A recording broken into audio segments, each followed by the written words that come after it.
Welcome back to the Fenway Focus. This is episode 11 of the Fenway Focus. My name is Derek. I'm here with Jason. This is a very special episode because this is our very first monthly progress reports episode of the Fenway Focus. Here, this basically we will be doing this every month throughout the season, and it is exactly as it sounds: monthly progress report.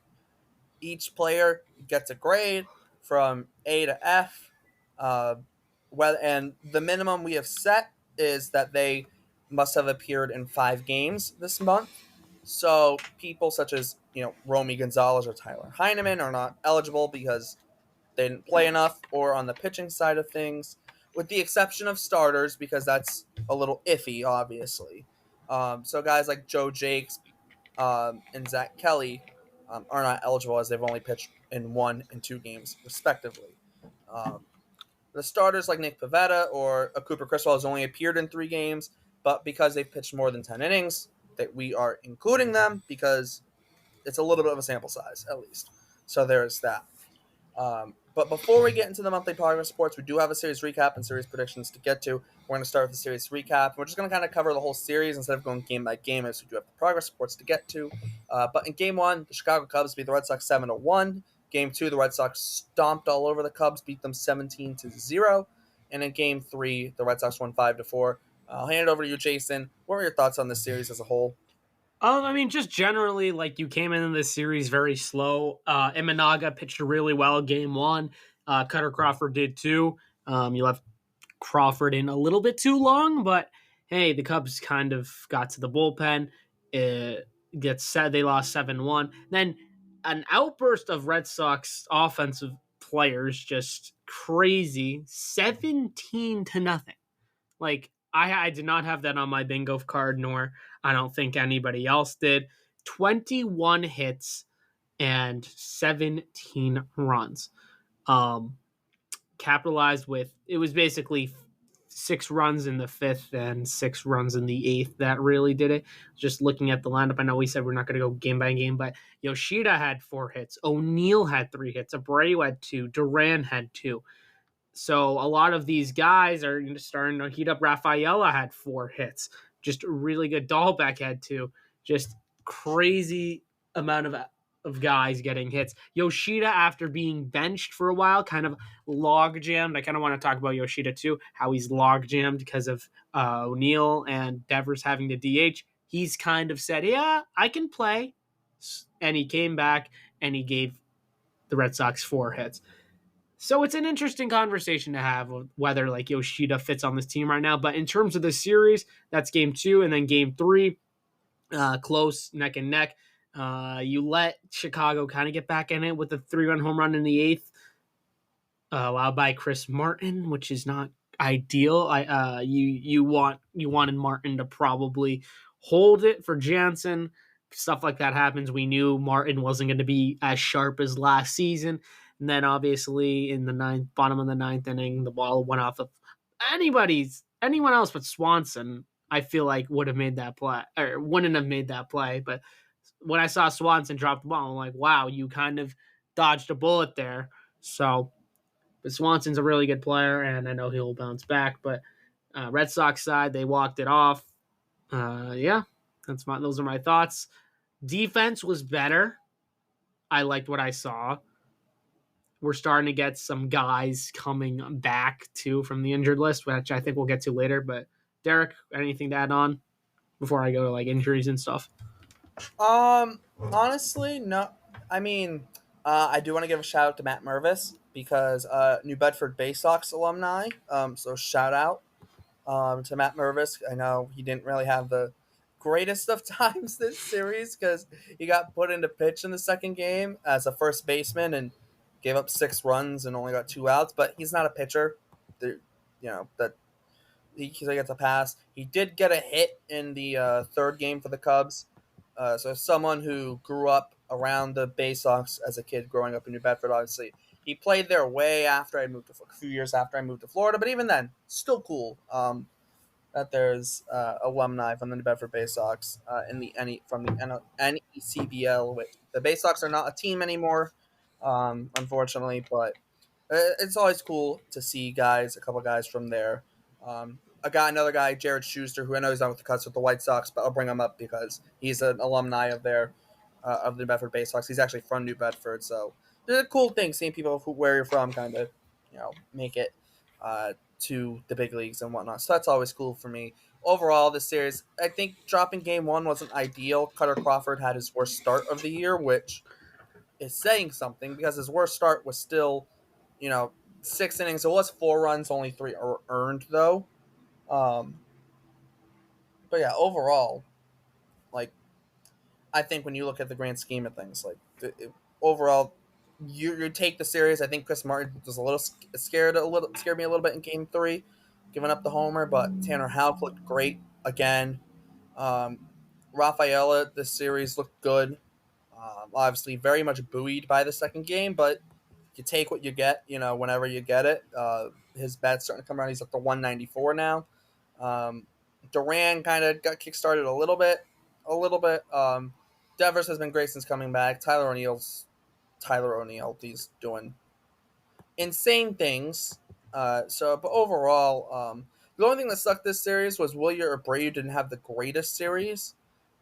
He went 2 for 6 in game two, and in game three he only went 1 for 4. I mean, it's not bad. 3 for 10 is 300 average, right? But it wasn't like He's been he, slowing he, cool, down a little bit. he He's cooled been down a little cooling bit. out. But he still hit 300 for the series. It's not like a concern or anything. There's no issues. It's just cooled down a little bit, right? I mean, he was always going to cool down from what he was doing the last week or so. Um, Outside of that, like I said, overall solid series. Cooper Criswell, I'm not Cooper Criswell. Jeez Louise, Josh Winkowski. They have they're starting so many people. I'm losing track of when they start. But Josh Winkowski in the bullpen game looked good. Justin Slayton continues to be the best reliever on the team, and Pablo Reyes got a pitching appearance in before he got DFA'd. So shout out to him. And the Red Sox traded for Garrett Cooper. So shout Yeah. out to the Red Sox and the Cubs for getting that deal done, and getting the Red Sox a first baseman that is not Bobby Dahlbeck, because as nice as his defense has been so far this year, the bat still is not it. So having another option in Garrett Cooper, who's had good years before, it's nice to have. Yeah. I was going to talk about the Reyes DFA. I feel like before you really go into depth with it, it's a little surprising because, oh, they have to make we're going to make 2 roster moves by tomorrow. We're recording this on the Monday, the 29th. So right before game one of the Giants series. So they got to make 2 roster moves. One was for Cooper, and the other one's going to be for Vaughn Grissom, who's going to be back, which is great to see and great to hear. Reyes was the first one. It makes sense because the 2 guys you're getting are righties, right? Cooper's a righty, correct? Yeah. So you're going to need I want to say you needed to get rid of a right-handed bat, but at the same time, if you kept Reyes, your bench would consist of right-handed hitters, which Cora doesn't really like. He likes When Reese McGuire Mets. plays, it'd be all righties except for David Hamilton, and Hamilton's a non-option to pinch hit. Correct, and we're gonna still see Valdez being optioned. He's not been great defensively. He hasn't been great offensively as of late either.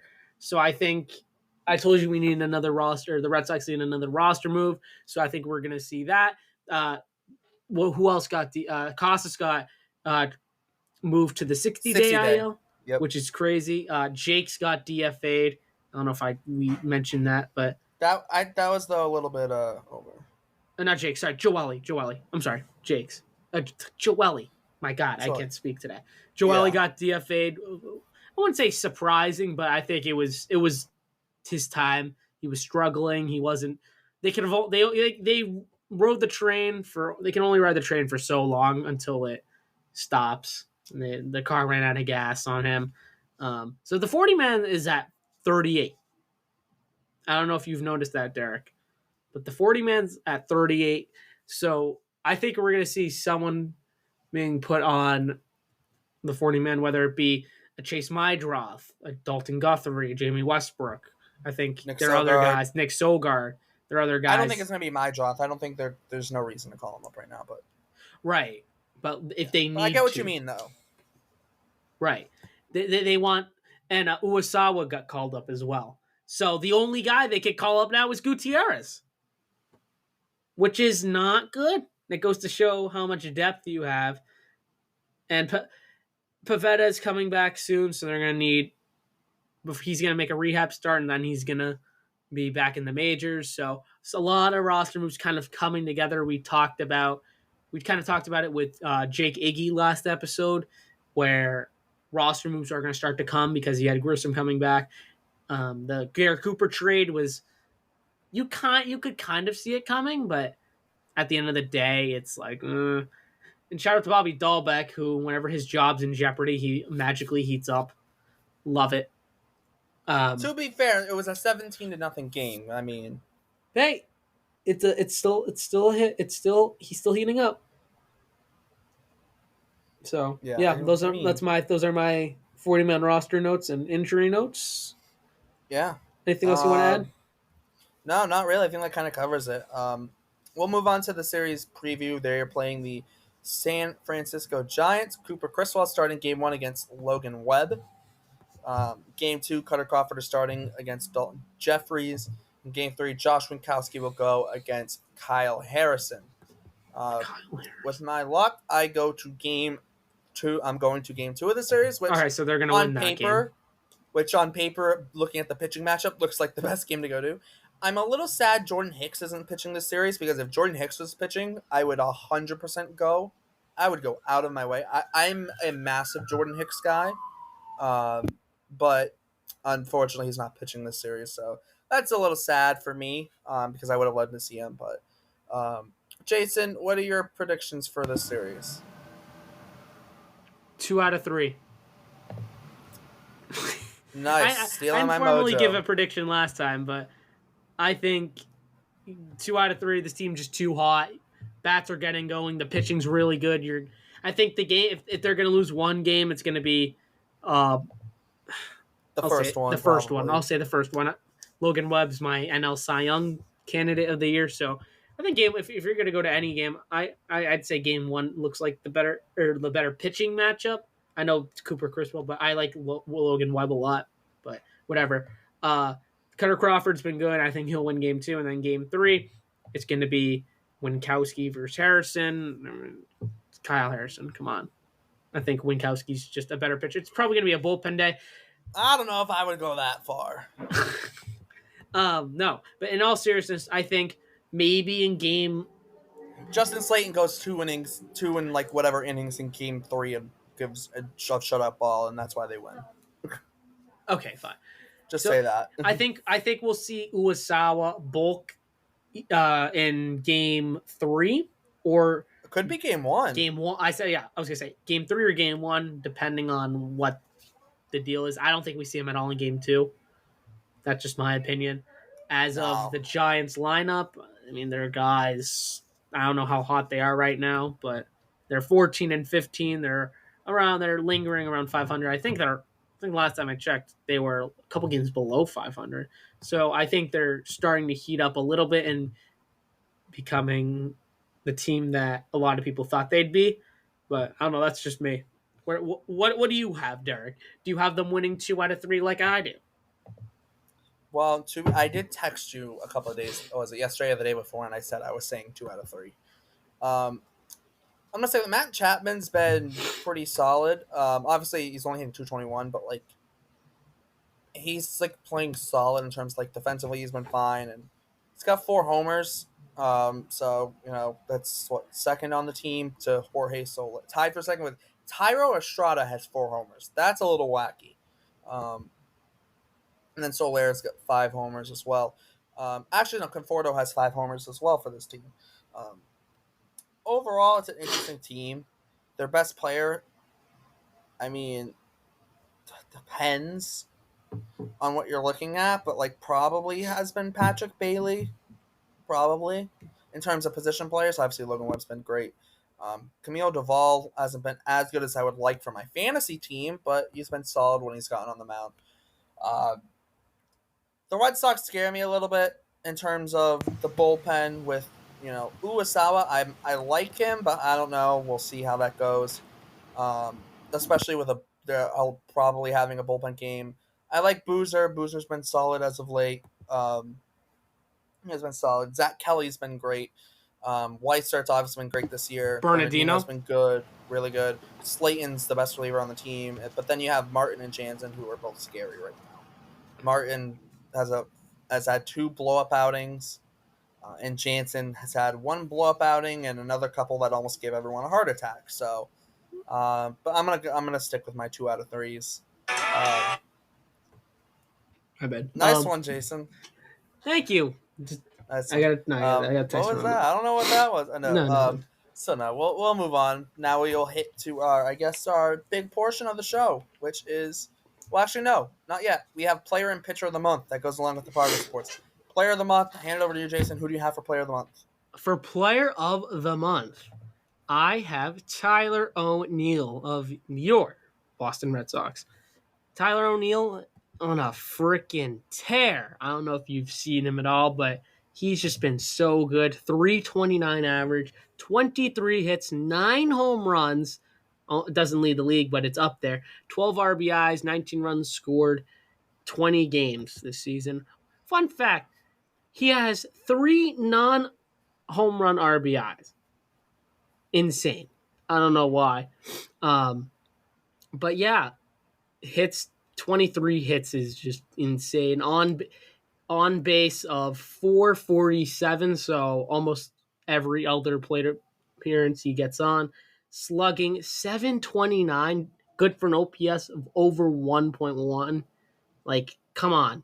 That's insane. And a WRC plus of 221, which is 121, ticks above league average. He's been the most clutch player for the Red Sox, just hitting home runs left and right.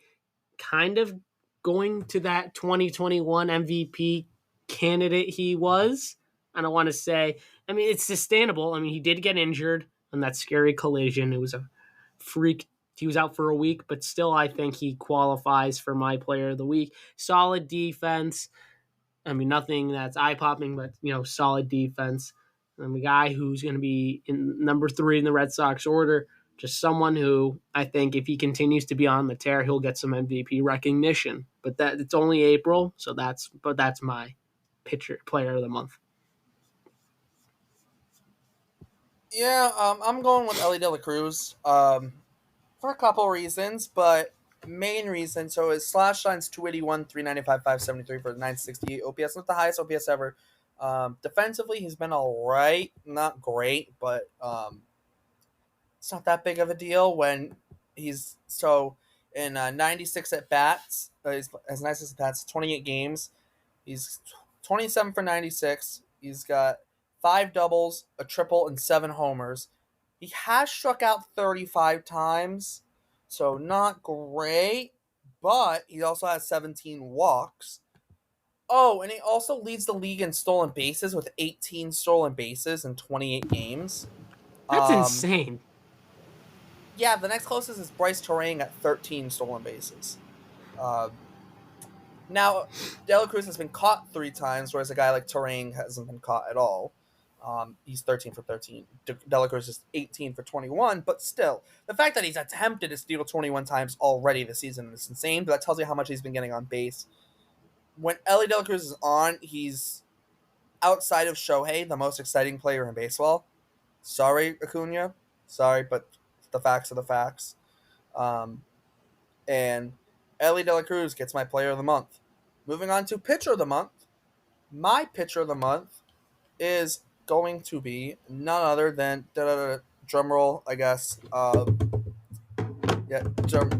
Hold on. No, I got a drum roll. Here we go. Oh God.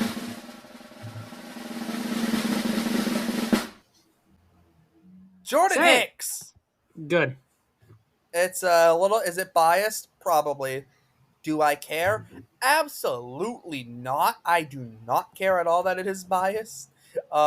Hicks in 6 starts has a 159 ERA, 34 innings pitched. He's only giving up 6 earned runs, and he has 27 strikeouts and just 10 walks. He has the 4th lowest ERA among qualified pitchers this year. Uh, if someone was going to tell you that Jordan Hicks would be one of the best pitchers in baseball so far, as a starter in 2024, I think a lot of people would be shocked by that, which is also part of the reason I'm picking him. Uh, he has had a couple starts where he hasn't struck out a ton of guys. He had the one 5 inning start where he didn't strike out anyone. He went 5 innings, only gave up a run, but he didn't strike anyone out. So he's had a couple weird starts like that. But outside of that, like even then, he was still good in that game. So overall, he's been very good. So Jordan Hicks gets my pitcher of the month for the month of April. I know we're recording this April 29th. It's going out April 30th, but April's basically done. And It's there's a little bit of March too. exactly. So that's why we were doing it now. Jason, who is your pitcher of the month? It's got to be Tanner Houck. He's just been so good whenever he's on the mound. In 6 games, 3-2 record, I think 2 losses shouldn't be really. You shouldn't look at that. 6 games started, obviously. ERA of 160, 41 strikeouts. That's just under about 7 strikeouts per game. A whip of 0.92 or 0.92. Strikeouts per 9 of 938. And a walks per 9 of 114. And 39 and a third innings pitched. That's insane. 7 earned runs on the season. He's only walked 5 guys, which is pretty impressive. And just giving up 1 home run, stuff happens. But he's just been so good for this Red Sox rotation. And you gotta remember that Maddox he threw against Cleveland, yeah. He's just so good. Like, what is there not to like right now about how he's been reliable? He'll give you those innings, quality start. I gotta look at how many quality starts he's pitched, but just crazy numbers from him in the start. Like O'Neill, if he can keep it up, he'll be winning Cy Young votes. Um, for a guy who was probably projected as a reliever, he surprised so many people. And credit Craig Breslow, credit Andrew Bailey, credit the whole new Red Sox staff. Now, just what they've transformed him to has been great. Sustainability, and if he can stay healthy, is going to be very key. But I expect him to just continue to be this good. He's dominating the zone. He's just so good. Yeah, I totally agree with you on that. So those are our pitchers and players of the month. So now it is officially time to move on to our report cards, our player report cards, or progress reports, or whatever they're going to be called, whatever we feel like calling them. I don't know. What's the difference between a report card and a progress report? Similar things. Um, but we are going to start with the position players. We're going to go in alphabetical order, and then we will do the same for the pitchers. So first up is the hitters. We have first up is Wilyer Abreu. Jason, what? And now we are allowed to use any grade and scale we want. If you want to just go straight letters, you can. Do you want I to go go A straight. plus, I A personally go minus? straight letters. I go straight letters with the exception of rare occasions. Whatever. So, Jason, what is your grade for Wilyer Abreu? I give him a B just because he didn't break out until he was given the everyday role. But when he was bad, he was just very outmatched. He was a guy who was projected to be sent down when Russ Snyder was healthy, but it worked out in the way that injuries just kept him on the field. And when he did start to figure it out a little bit, or not a little bit, a lot of it. 292 average, 366 on base, 472 slugging, and an OPS plus of 135. Just so good. Home runs, I wouldn't say so good, but only only 2 home runs and 11 RBIs. He's just been raking. I know he had like we said, he had his, how do I say this? The Cup Series was, I don't want to say step down, but he's cool. He cooled off a little bit, but I fully expect him to be better in this next series against the Giants. But I think only time will tell. Is this sustainable? Maybe, but I liked what I saw out of him in the back half of April. It's a matter. For a lot of these guys, can they stay healthy and can they keep it up? Yeah, I'm gonna go with an A for Abreu just because I'm also do grading players somewhat based on their expectations as well. Um, And if someone would have told you that this is what Abreu was going to give you in the first month, and Abreu had like a week or so where he had the offense kind of on his back. So I think for that he gets an A. Um, he, he's a big reason why the Red Sox are over 500 right now. Big reason they're in third place right now. It's William Abreu is a very big reason. So for that, William Abreu is going to get an A for me. Next up is Tristan Casas. Casas obviously is now on the 60-day injured list, but for when he played, I'm going to give him a B because he was good, but he obviously did have some struggles early in the year.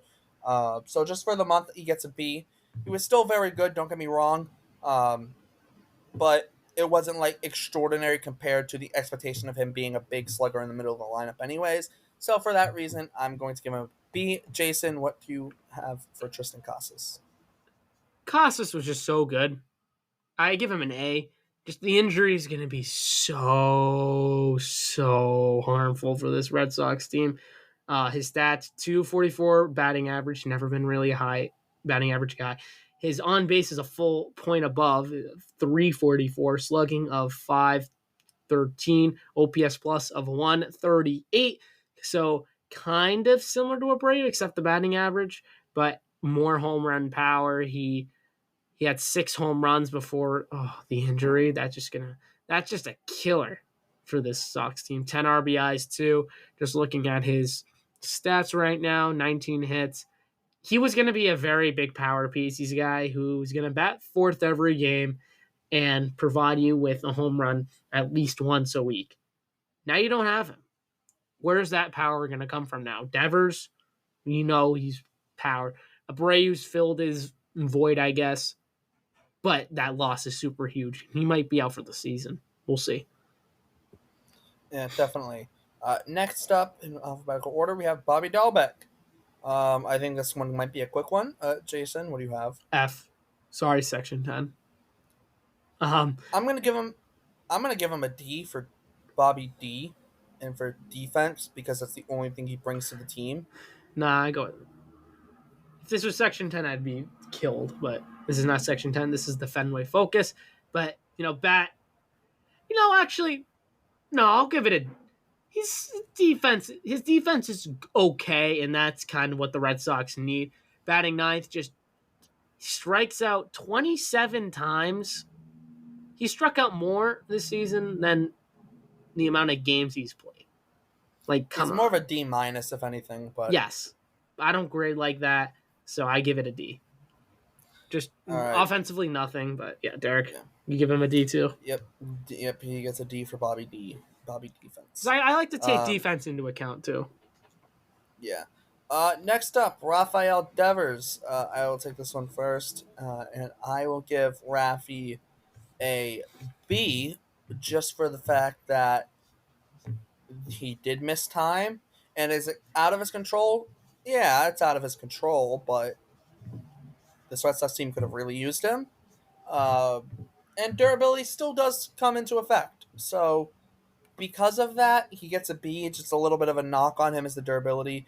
So for this month, so Rafi gets a B for me. Jason, what do you give? What grade do you give Rafi? I exactly. You nailed it on the head. You put the nail on the head there. I give it a B. Just health was a big issue for him. Shoulder, knee.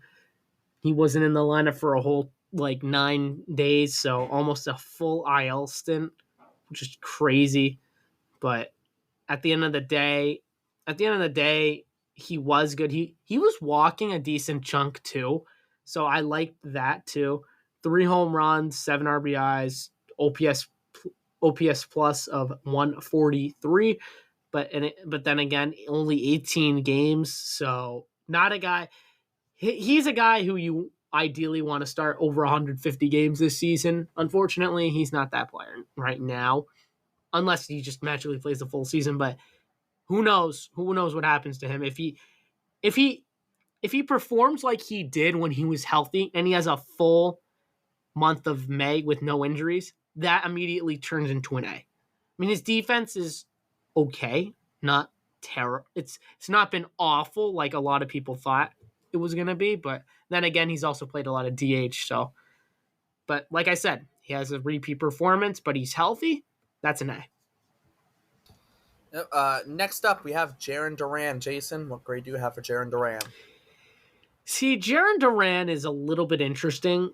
Bat wise, he has an OPS plus of 96. No power, but at the same time, his speed, and he's been playing solid defense too, and he's played every game thus far. I I like it. I really do. I just he's on the cusp of an A, but just because his bat is not quite there, I give him a B. Just because the bat's below average right now. He's been striking out a lot too. 31 strikeouts. Is it concerning? A little bit. He has okay walk percent, or not walk. He has okay walking wise. Only 11 walks. 8 stolen bases, which is crazy. Not Ellie De La Oh, Cruz level. like 5 of them were in the first 5 games. Five so of them, yeah, take it exactly. with a grain of salt. Grain of salt. 13 RBIs though. That's tied for second best, I believe, with Wong. No, Rafaela has 17. Duran, yeah, and Duran and Wong have 13. How about Rafaela leading the team in RBIs? How about that one? That's a Well, I was gonna get to yes. that. We'll get to that later. But I give Duran a B. What about you? I give him a C because of inconsistency. It would be if this performance was just spread out over the month, I might lean towards giving him a B, but because of the inconsistency there and whatnot, I lean very slightly towards a C with him because he hasn't been that great. He's been great at times, but he also has had times where he hasn't been great. So for me, he gets a C. So B from USC for me. Next up is David Hamilton, and I give him a D for David and a D for you. Probably shouldn't have been on the big league roster anyways, but they needed you because everyone got injured. So in that case, he gets a B. I mean, not a B, a D. It's really in a perfect world, David Hamilton's not on the big league roster anyways, so I'm not going to give him an F because of that. I don't think that's fair to him. But he hasn't been that good, so I'm going to give him a D. Here's what I know. Hold on. Before I get into my grade, this is going to have a huge part into it. What stands out about David Hamilton in a good way? And this is going to impact speed. Has he used his speed to his advantage this year? He can't get on base. That's the issue. How's his defense? Not good at shortstop, but they shouldn't be playing him at shortstop anyways. I give him an F. I'm sorry. He just doesn't do anything for this team. He's only there just for necessity. I mean, I don't hate Hamilton. I mean, as a person, look, baseball performance and actual person are two different things, but David Hamilton, come on. He hasn't done anything. Bat's not there. When he is on base, he only has 2 stolen bases. And so, I mean, look, his home run... he hits at the bottom of the order, so you end up with the top of the order up, and they don't want him to steal because you don't want to run into an out with the top of the order up, which is...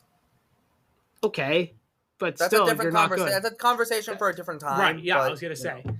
So, I don't know. I want to say D, but, nothing... D's kind of so there's at least some aspect that's good, and that's been used. But his speed really hasn't been good. If he was at second base, yes, D. But he's not. He's been playing shortstop, so F. I'm sorry. Well, you already said D, so. Yes, I already said D. Next up is Reese McGuire. Jason, what's your grade for Reese McGuire?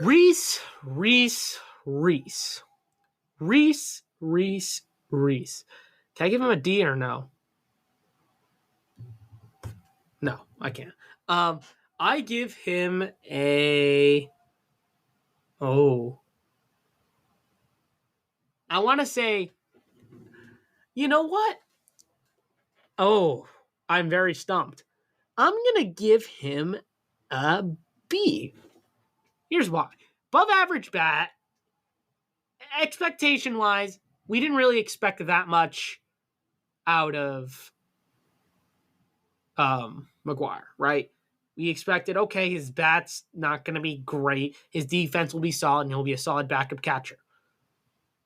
But when he was the starter, he raked it at times. Like home runs, like he had 2 home runs, and their 2 home runs were probably out of nowhere. And it been awesome. 10 RBIs, that's good. OPS plus of 111, that's above league average. Solid backup catcher, good defense. I like it. B. What about you? I'm on the same boat as you. I have him as a B as well.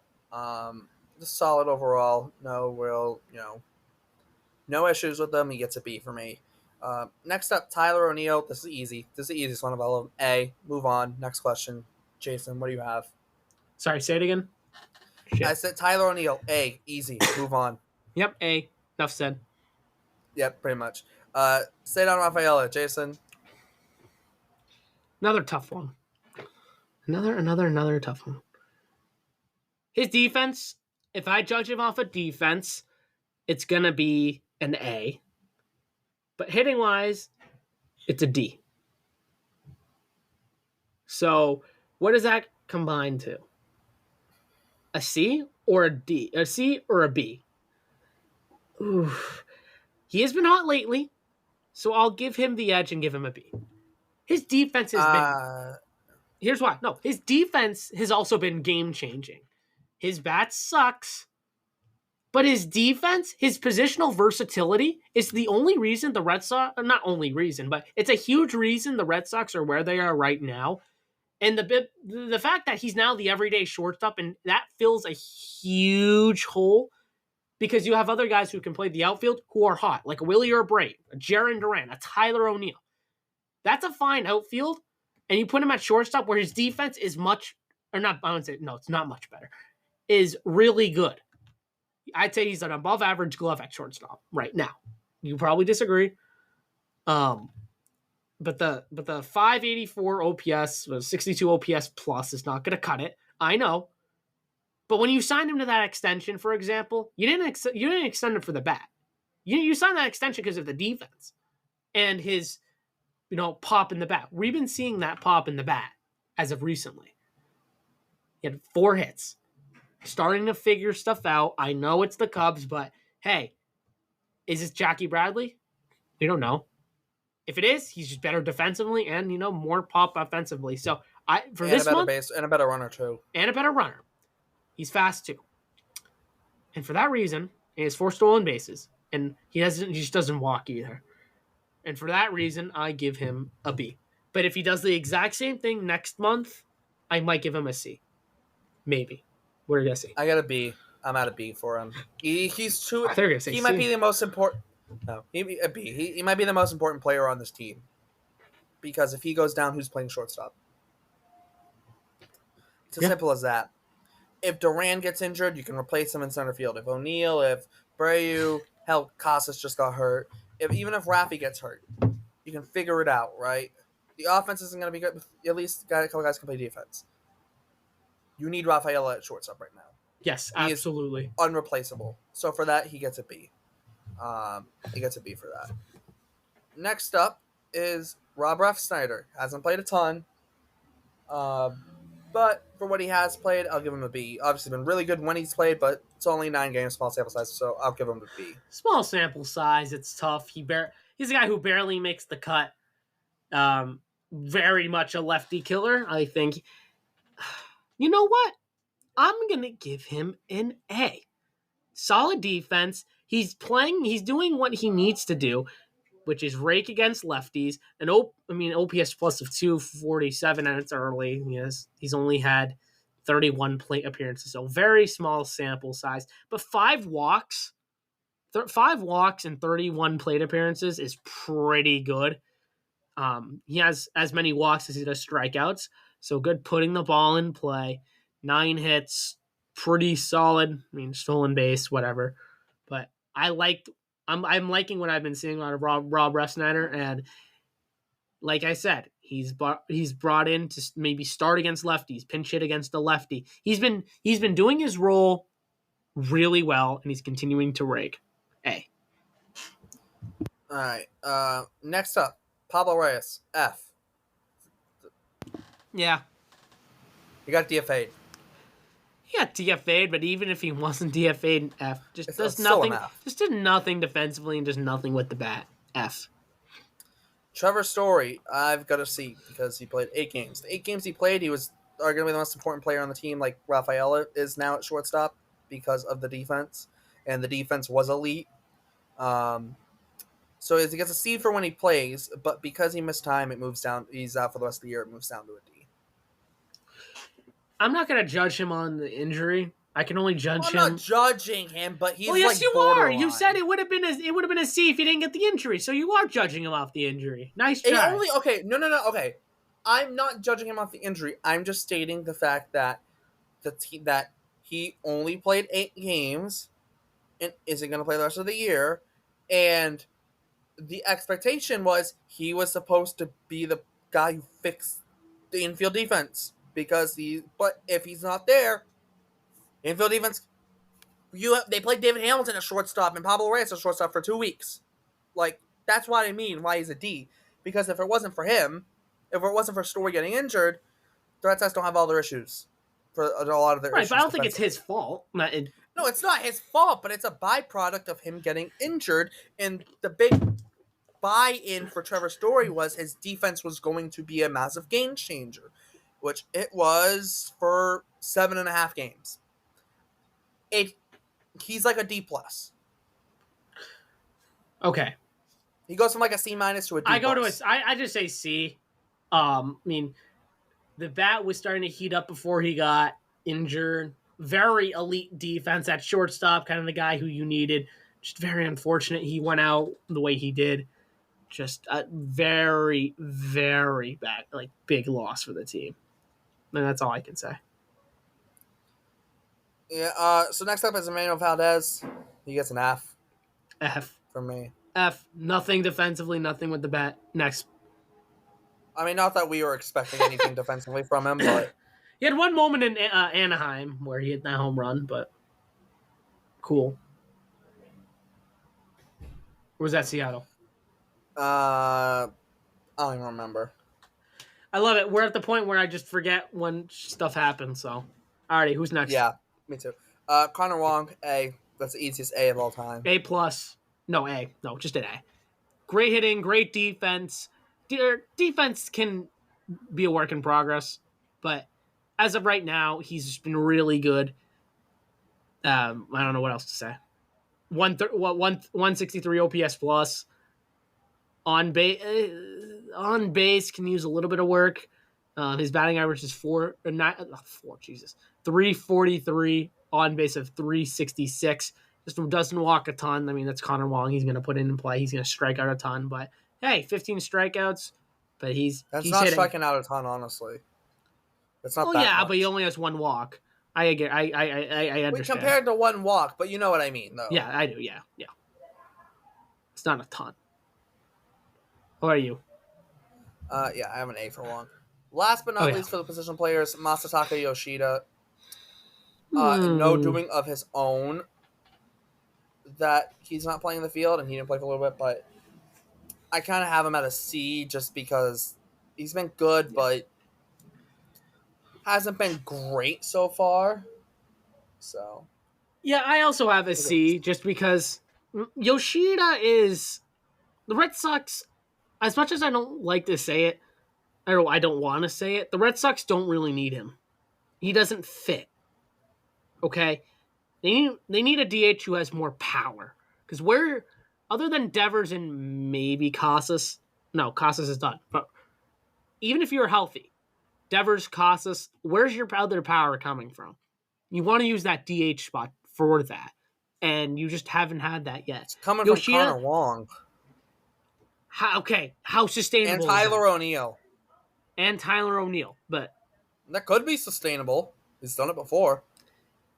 But I guess my point is for the DH role, he's just not. His power's not there. Average, you knew he's gonna be a high batting average guy of 275. He's been heating up lately, which is if Yoshida's hot, you need to keep him in. You cannot take him out. Derek, I think you know as well as I do. If he's hot, he's scorching hot. So that's all I have to say.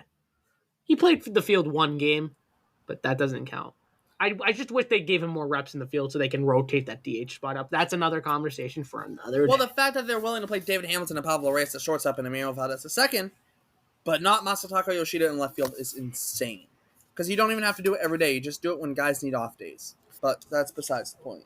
Uh, Moving on to the pitching side of things. Now that's it for the position players. Moving on to the pitching side of things. First up is Chase Anderson. Obviously was Ooh. good in his bullpen role, but struggled a little bit out of in his one start. But regardless, I'm going to give him a B because I feel like that start. I don't really hold that start against him. And he had I think it was a sub 250 ERA in the bullpen. So he was the kind of innings eater at the end of games Red Sox desperately have needed the last couple games, last couple years. A guy where it's the eighth or ninth inning, you're up by 5 or 6. You just need a guy to get the outs without blowing up. Chase Anderson was that until they tried to start him for that one game. So I don't really hold that against him. So I give him a B. I also give him a B, even though his ERA is 5.52. It just doesn't say the full story. And I think a lot of that's inflated from the Jose Ramirez Grand Slam. I think you can also agree with me. For the role he's been playing, which is a bulk reliever after a bullpen day, or just eating innings if you're blowing out the other team or vice versa. He's just been eating those innings really well. 14 and 2/3 innings. Like I said, ERA is not great. 1.1 whips not great either. But I mean, look, it's something. Only 8 strikeouts, but hey, he's getting the job done, like I said. But I think that's a solid B. What about you? Or you already But said B. Duh. yeah, so next up is Brian Bayo. Ooh. Jason, what do you have for Brian Bayo? Bale's tough. I give him a B.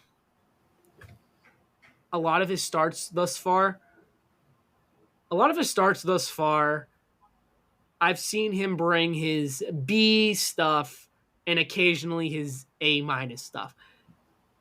Maybe one start I've seen his A stuff, but you can tell like his best stuff has yet to come. 304 ERA, which is good. I'm not saying he's bad, but we know what he's capable of, right? 26 strikeouts in 5 starts. So that's why about 5 strikeouts a game. Solid. 26 and 2/3 innings pitched. So about 5 innings a game, about. So, like I said, if he can get his stuff together, which takes time, he's still young. They gave him that pre-arb extension, which is good. Figure some things out, work with the pitching coaches. I think he can earn an A if he just brings in some of his better stuff next month. What about you? Yeah, I'm on a B with him. You got bit up, eaten up a little bit by the home run ball. Gave up 4 homers in 5 starts, which is the most homers on the team in terms of home runs given up. I don't. It's not that big of a deal though in terms of like it's just the giving them up. If you're gonna give up homers, hopefully you give them up with no one on base. Still, 304 ERA in 5 starts. Still was solid, so I give him a B for that sense. But the home run ball is a little teensy, a little bit concerning. But like you said, there are many, basically all of his starts. You could tell he didn't have his A stuff. So hopefully he gets his A stuff back. Because if he does, it's gonna be really good. Because he also has only walked 7 guys as well. I think that's a big thing for him. He's only walked 7 guys so far, so that's important. Next up is none other than Brennan Bernardino. I'll take this one first. I'm just gonna give him an A. Yeah, A. Been really solid. Yep, simple as that. Next up, Cam Boozer. I'm also Yeah. going to give an A because Cam Boozer, if you would have told me Cam Boozer would have been in big leagues to start the year, and yeah, he's given up a couple runs, but like outside of he's settled down his last couple appearances, and also too, Cam Boozer, great story, and just for that, I think I'll put it like this, basically, right? I'll put it like this: Cam Boozer was AAA depth, and he was like the depth after the depth. The plan was not to have Cam Boozer be on the big league team if everything went according to plan. As much as great as Cam Boozer's story is, as great as a person he seems to be, wasn't the plan. For him to come up and be, a reliable. What now he's the second lefty in the bullpen after Bernardino, Yep. like that's important. So for him to kind of be that lefty where if you need him in the fifth or sixth inning, as a lefty, get a couple lefties out here and there, like I trust him to do that. So for him, he gets an A from me. Yeah. I think, his story, I was going to give him a B, but I mean, you bring up a good point. Just he was almost a nobody. His story coming back, he's been a really solid pitcher. He's just been figuring it out. I give him an A. Next up is Isaiah Campbell. This one's rough because C. he was pitching good until he got injured. I think I'm gonna go with you on that. I think it's probably a C. I think other than his blow up outing against Baltimore, he was really good. He looked so good. I don't know what happened. Maybe got he injured. no duh. But like, was he pitching injured? Probably. He fell apart. Yeah, That really definitely. screwed him up. But Yep. other than that, though, he looked really solid.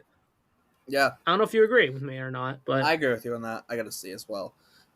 This one's really easy. Cutter Crawford, A. A plus, A. Yeah, A. yep, A. exactly. Enough said. I think this one's similar. Cooper Criswell, A. A. If he makes his likely start, that's what, 3? Yep. The Cooper Criswell start counter 3. Yep. Next up, Tanner Houck, another easy one, A. A. Kenley Jansen. Ooh. It's iffy because his numbers are better than what the games in our eyes have told us. Yeah. But I'm still gonna give him a B. I'll give him a B. Getting the job done, only has one blown save, right? Yeah. Right? So I think it's a B. Next up, Chris Martin. I got this one for you. F. Oh, yeah. He just hasn't been good. Two blow up outings, including one that I had to sit through. No thank while I was at Fenway. No thank you. You get an F because the Red Sox could have actually won that game. Yeah. Next up, I give D. I give him a D. A D. I'm gonna give Witkowski. Fuck, Martin a D. Martin D. Next up, Nick Pivetta. When he was healthy, by far an A. Yes, A. So good. All Joely these starters Rodriguez. have been so good. Yeah. I think Joely, almost every F. starter night. Get him out of Joely, here. what? Get him out of here. Z minus.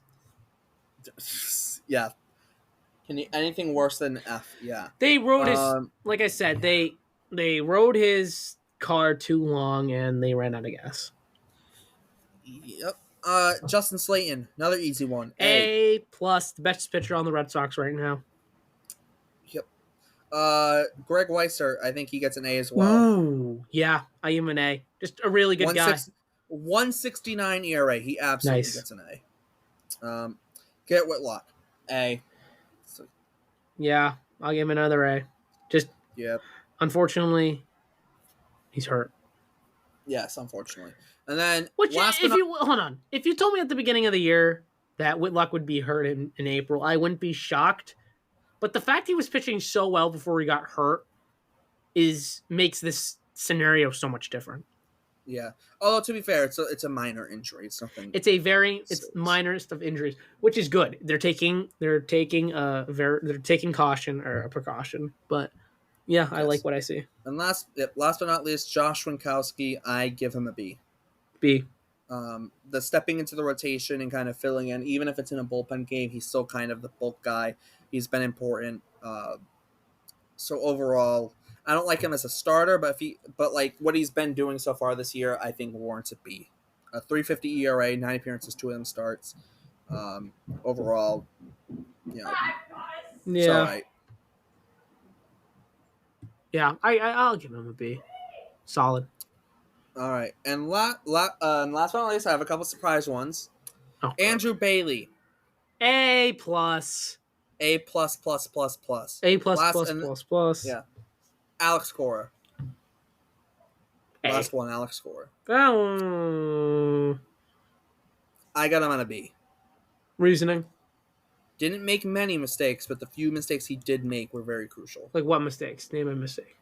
such as not moving Rafael to shortstop soon enough, or you know, not wanting to put Yoshida in the outfield ever. Not many mistakes, That's but the few mistakes that were made were assuming crucial. that's a Cora decision. Yes. But while Cora very well is Cora's the one who turns in the lineup card, is what I'm basically. Right, He's the but if one who a turns in player's the like, lineup. I don't want to play the outfield because I get Oh, it's not Yoshida. No, it's not Yoshida. It's either Cora or it comes from the front office. right, but it might not be core. But if assuming if it is, yes, then okay, B. But even just the You do not make a putting good Rafael point. at short and rolling with all those guys at shortstop and whatnot gets a B for me. Okay, yeah, I'll say B as well. All right, and there we go. That wraps up our progress reports for this month, and that is a great way to close this episode, episode 11 of the Fenway Focus. So, for Jason, my name is Derek. Thanks for tuning in to our monthly progress report episode, our April progress report episode of the Fenway Focus, and we will see you next time.